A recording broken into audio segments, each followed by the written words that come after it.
الحمد لله رب العالمين.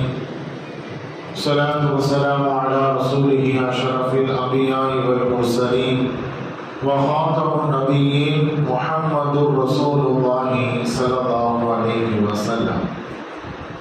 எல்லா புகழும் புகழ்ச்சியும் ஏக இறைவனாகிய அல்லாஹ் ஒருவனுக்கே உரித்தாகட்டுமாக. அன்பிற்கும் இறை நேசத்திற்கும் உரித்தான அல்லாஹுவின் நல்லடியார்களே, அருமை நாயகம் ஸல்லல்லாஹு அலைஹி வஸல்லம் அவர்களின் பரக்கத்தும் பாக்கியமும் நிறைந்த உம்மத்துமார்களே, அல்லாஹுவின் அருளால் ரமலான் மாதத்தினுடைய 4வது நாள் தராவீகை தொழுதுவிட்டு நாம் எல்லாம் அமர்ந்திருக்கின்றோம்.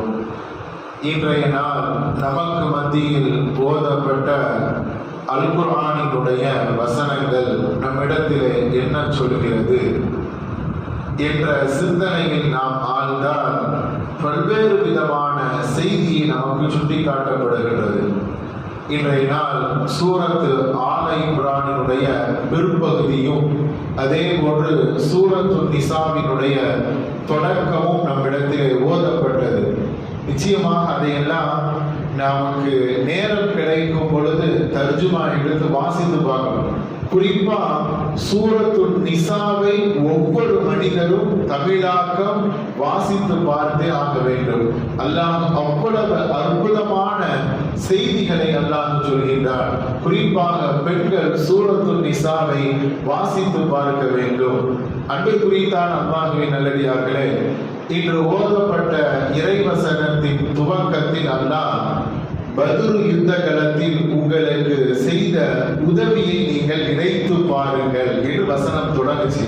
அதில் இருந்தால் நாம் ஓத ஆரம்பித்தோம். பத்ரிலே அல்லாஹ் செய்த உதவியை நினைத்து பாருங்கள். தொடர்ந்து ஒரு இறைவசனம் நான் கடந்த வருடம் கூட ஞாபகப்படுத்தியிருப்பேன். வமா முஹம்மதுன் இல்லா ரசூல் என்று சொல்லப்படுகின்ற ஒரு இறைவசனம்.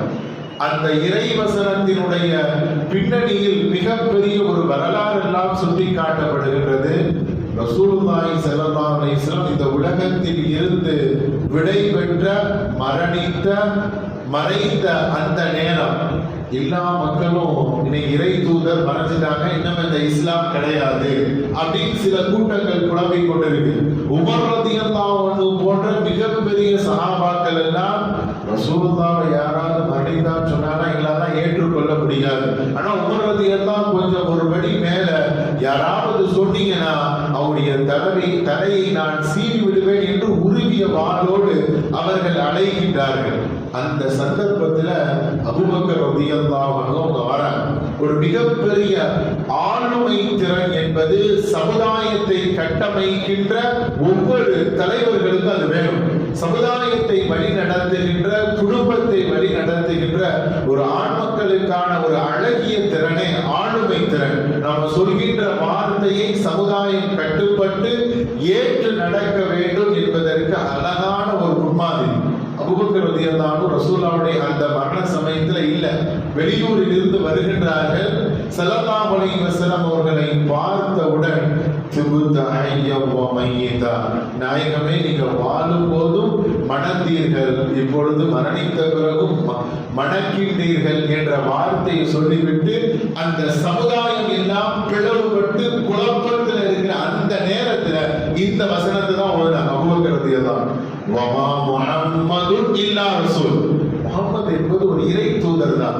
அது ஹலத் மின் கப்லிஹி ருசுல் அஃபைன் மாத அவ் குதிலன் அலபு, இதுக்கு முன்னாடி வாழ்ந்த இறை தூதர்கள் எல்லாம் எப்படி இந்த உலகத்தை விட்டு பிரிந்தார்களோ அதே போன்று முஹம்மது இந்த உலகத்தை விட்டு பிரிந்து விட்டார். அவர் கடவுள் என்று நீங்க நினைச்சீங்கன்னா இதோடு நீங்கள் அந்த முடிவை மாற்றிக் கொள்ளுங்கள். ஏக இறைவன், நித்திய ஜீவன் அல்லாஹ் மட்டும்தான், மற்ற எல்லா இந்த உலகத்திலிருந்து பிரிந்து விடுவோம் என்ற மிகப்பெரிய ஆளுமை திறனோடு ஓதப்பட்ட அந்த இறைவசனத்தையும் இன்னைக்கு நம்ம கடந்து வந்தோம். அதே போன்று அல்லாஹ் சொல்றான், உங்களுக்கு இறை தூதரை அனுப்பியதோ நான் செய்த உதவி என்று அல்லாஹ் சுட்டி காட்டுகின்றார். ஒவ்வொரு ஆத்மாவும் இந்த உலகத்திலே மரணத்தை சுவைத்தே தீரும், அதுல எந்த ஒரு மாற்று கருத்தும் கிடையாது என்கின்ற இறை வசனங்கள் எல்லாம் சூரத்து ஆல இம்ரானிலே ஞாபகப்படுத்தப்பட்டது. இன்னைக்கு சூரத்து நிசாவினுடைய துவக்கமான அந்த இறைவசனம் தான் நமக்கு சிந்தனைக்கான ஒரு இறைவசனம். அல்லாஹ் ஜல்லஷானஹு வ தஆலா அற்புதமான இந்த இஸ்லாத்தினுடைய துவக்கத்திலே சில சத்தியமான விஷயங்களை எல்லாம் அல்லாஹ் நிலைநாட்டினார். ஐயாமுல் ஜாஹிலியாலெல்லாம் பெண்களுக்கு என்ற ஒரு தனி மரியாதையெல்லாம் கிடையாது. பெண்கள் என்றாலே அதை ஒரு மாதிரியாக போதையாக பார்த்த காலம். அந்த நேரத்துல சத்திய இஸ்லாம் சொன்னது, லிர்ரிஜாலி நஸீபும் மிம்மா தரக்கல் வாலிதானி வல் அக்ரபுன் வலிநிசாஇ நஸீபும் மிம்மா தரக்கல் வாலிதானி வல் அக்ரபுன்.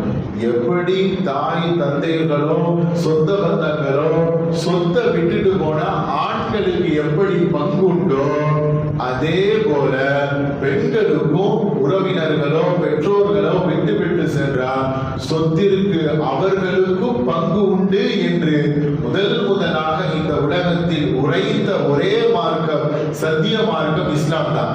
இந்த ஆயத்து இறங்கியதற்கான மிகப்பெரிய பின்னணி, சஅத் இப்னு ரபீஆ ரலியல்லாஹு அன்ஹு அவங்க உஹது யுத்தத்துல ஷஹீதாக்கப்பட்டாங்க. அவங்களுடைய மனைவி ஸல்லல்லாஹு அலைஹி வஸல்லம் வராங்க, யா ரசூலல்லாஹ், என்னுடைய கணவர் உஹதுல ஷஹீதாக்கப்பட்டார். எங்களுக்கு 2 பெண் குழந்தை இருக்குது. ஆனா என்னுடைய கணவரினுடைய சகோதரர் என்ன செஞ்சிட்டாங்கன்னா, பொம்பளை பிள்ளை இருக்கிறதுனால உங்களுக்கு சொத்துலாம் கிடையாது, அந்த சொத்து எனக்கு தான் சொந்தம் என்று அத்தனையும் அவர் எடுத்துக்கொண்டார். நாங்க எதுவுமே இல்லாம நிராதவாணியா நாங்க நிக்கிறோம், எங்களுக்கான பதில் சொல்லுங்கள் யார சொல்லலான்ட்டு அந்த பெண்மணி ஸல்லல்லாஹு அலைஹி வஸல்லம் சபைக்கு வந்தோன்னு ஸல்லல்லாஹு அலைஹி வஸல்லம் இந்த விஷயத்தில் அல்லாஹ் தீர்ப்பு வழங்குவான் என்று அமைதியா இருந்தார். அப்பொழுதுதான் அல்லாஹ் தஆலா இறை வசனத்தை இறக்கினார், லிர்ரிஜாலி நஸீபும் மிம்மா தரக்கல் வாலிதானி வல் அக்ரபுன் வலிநிசாஇ நஸீபும் மிம்மா தரக்கல் வாலிதானி வல் அக்ரபுன். எப்படி பெற்றோர்களோ உறவினர்களோ சொத்தை விட்டுட்டு போனா ஆண்களுக்கு எப்படி பங்கு உண்டோ அதே மாதிரி பெண் பிள்ளைகள் இருந்தாலும் பெண்களுக்கும் சொத்தில் பங்குண்டு என்று அல்லாஹ் தஆலா இறை வசனத்தை இறக்கி பெண்களை கண்ணியப்படுத்தி உயர்வுபடுத்திய மார்க்கம். அன்புக்குரியதான அல்லாஹ்வின் நல்லடியார்களே, இந்த செய்தியெல்லாம் நாம் வாசித்து பார்க்க கடமைப்பட்டிருக்கின்றோம். இதையெல்லாம் நம்ம தெரிந்து கொள்ள வேண்டும்.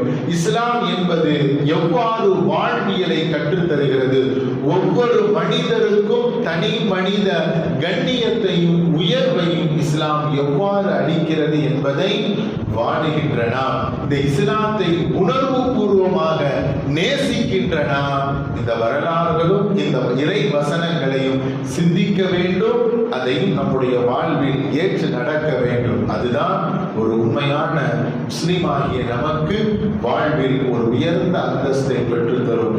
வல்ல நாயன் எந்தெந்த இறை வசனங்களை எல்லாம் நாம் செவிமடுக்குகின்றோமோ ஓதுகின்றோமோ அதையெல்லாம் சிந்தனையில் தாங்கி வழி நடப்பதற்கும் வாழ்க்கையில் பின்பற்றுவதற்கும் வல்ல இறைவன் தௌஃபீக் செய்வானாக என்ற நல்ல துஆக்களோடு வார்த்தைகளை நிறைவு செய்வேன். அஸ்ஸலாமு அலைக்கும் வரஹ்மத்துல்லாஹி வபரகாத்துஹு.